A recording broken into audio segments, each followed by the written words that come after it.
Assalamualaikum warahmatullahi wabarakatuh.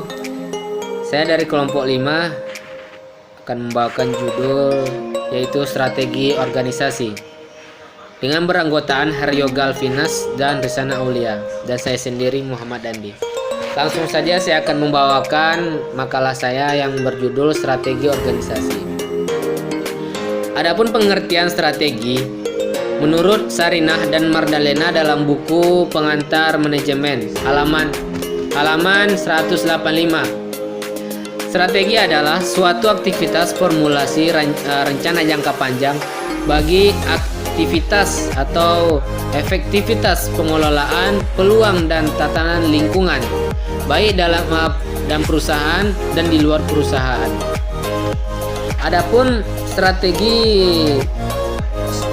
secara khusus merupakan tindakan yang bersifat instrumental, yaitu senantiasa meningkat dan terus-menerus serta dilakukannya perbedaan sudut pandang tentang apa yang diharapkan oleh para pelanggan di masa depan.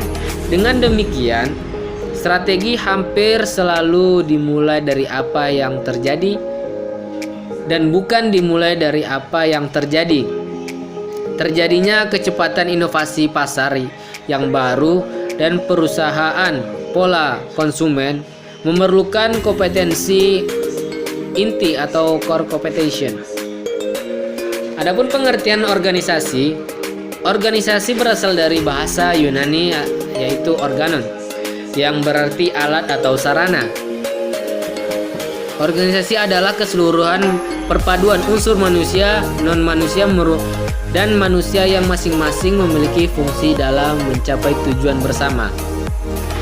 KBBI organisasi memiliki arti kesatuan atau susunan dan sebagainya yang terdiri atas bagian-bagian dalam perkumpulan dan sebagainya untuk tujuan tertentu.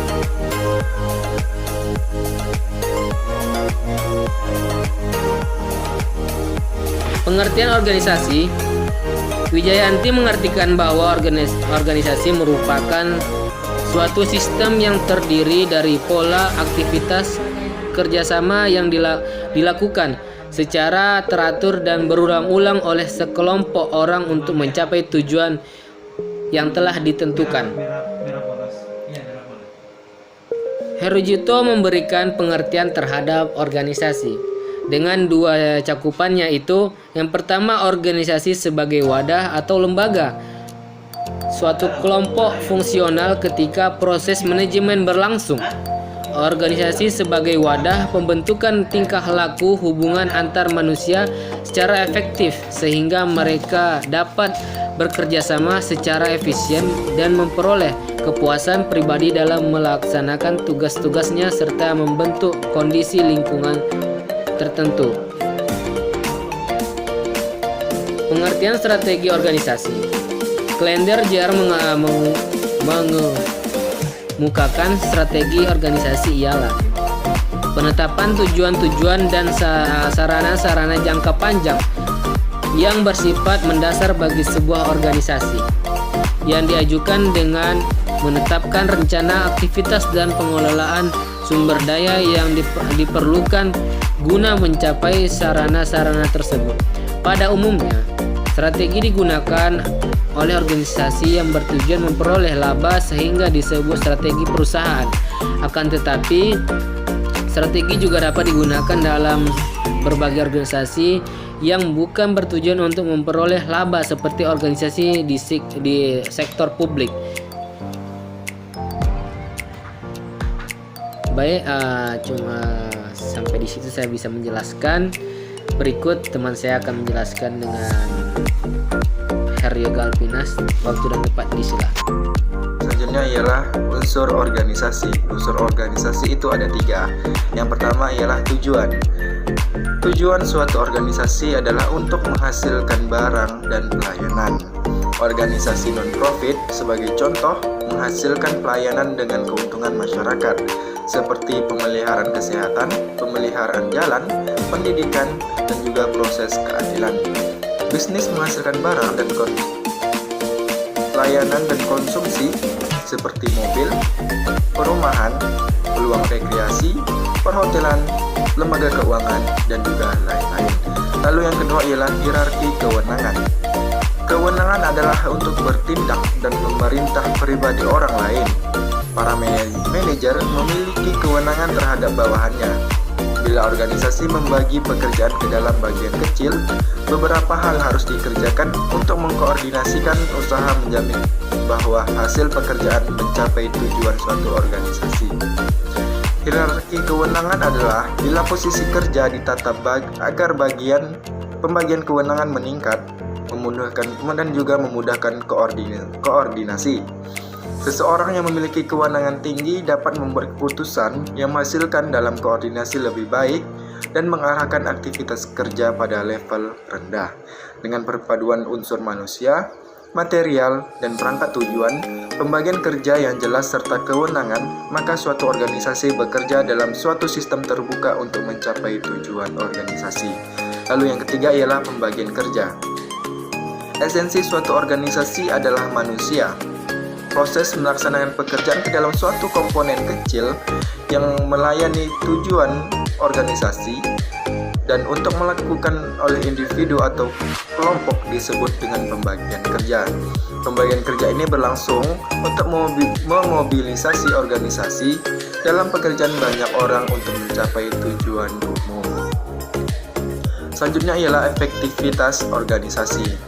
Adapun efektivitas organisasi dapat dipengaruhi oleh 4 faktor pada budaya organisasi. Yang pertama ialah keterlibatan atau involvement. Maksudnya ialah suatu perlakuan yang menjadikan staff merasa diikut sertakan ke dalam kegiatan organisasi sehingga dapat membuat staff merasa lebih bertanggung jawab mengenai tindakan yang telah dan akan dilakukan. Yang kedua ialah adaptasi atau adaptation. Suatu kemampuan yang ada pada organisasi agar bisa menerjemahkan pengaruh dari lingkungan terhadap organisasi. Hal ini merupakan kemampuan organisasi dalam merespon perubahan yang terjadi pada lingkungan eksternal dengan cara melakukan perubahan internal pada suatu organisasi. Yang ketiga ialah misi atau mission. Misi merupakan suatu bentuk dimensi dari budaya, menunjukkan kepada tujuan utama dan organisasi yang menjadikan anggota organisasi teguh serta fokus terhadap apa yang dianggap penting oleh suatu organisasi. Yang keempat ialah konsistensi. Konsistensi merupakan tahap kesepakatan anggota pada suatu organisasi terhadap asumsi dasar serta nilai inti dari suatu organisasi. Lalu yang selanjutnya ialah prinsip organisasi.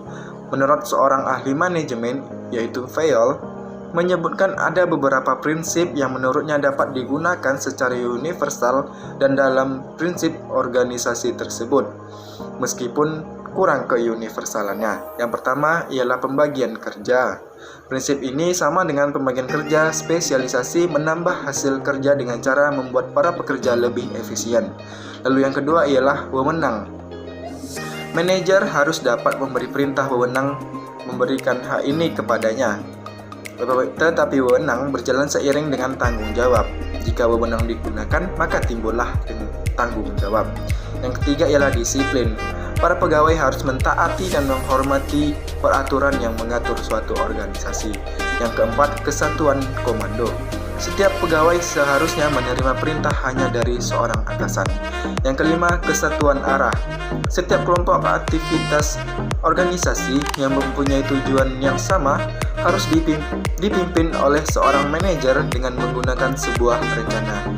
Yang keenam, mendahulukan kepentingan umum di atas kepentingan individu. Kepentingan seorang pegawai atau kelompok pegawai tidak boleh mendahulukan kepentingan organisasi secara keseluruhan. Selanjutnya ialah yang ketujuh, remunerasi.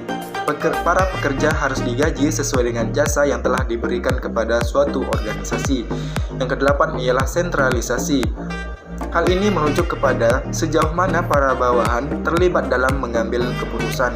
Yang kesembilan, tata tertib. Orang dan bahan harus ditempatkan pada tempat dan waktu yang tepat. Yang kesepuluh ialah keadilan. Para manajer harus selalu baik dan jujur terhadap bawahan. Yang kesebelas, stabilitas. Manajemen harus menyediakan perencanaan personalia yang teratur dan memastikan untuk mengisi kekosongan harus selalu ada penggantinya. Yang ke-12 ialah inisiatif. Para pegawai yang diizinkan menciptakan dan melaksanakan rencana-rencana akan berusaha begitu keras. Baik, selanjutnya dijelaskan oleh rekan saya Rizana Aulia Adaha Lubis. Saya akan menjelaskan mengenai bentuk organisasi. Bentuk organisasi itu ada 4. Yang pertama organisasi ini, yang kedua organisasi menunjang staf, yang ketiga organisasi fungsional, dan yang keempat organisasi fungsional dan garis. Yang pertama saya akan membahas mengenai organisasi ini. Organisasi ini merupakan organisasi yang memiliki garis wewenang yang berhubungan langsung secara vertikal atasan dan bawahan. Setiap kepala unit mempunyai tanggung jawab. Selanjutnya yaitu organisasi lini dan staf. Organisasi lini dan staf merupakan bentuk organisasi di mana pelimpahan wewenang berlangsung secara vertikal dan sepenuhnya dari pucuk pimpinan kepada kepala bagian. Lanjut ke materi selanjutnya yaitu mengenai organisasi fungsional. Apa sih sebenarnya organisasi fungsional ini? Organisasi fungsional merupakan suatu organisasi di mana wewenang dari pemimpin tertinggi dilimpahkan kepada kepala bagian yang mempunyai keahlian khusus. Lanjut ke bentuk organisasi yang terakhir, yaitu mengenai organisasi fungsional dan garis. Organisasi fungsional dan garis merupakan bentuk organisasi di mana wewenang dari pimpinan tertinggi dilimpahkan kepada kepala bagian di bawahnya yang koordinasinya tetap diserahkan kepada kepala bagian. Sekian.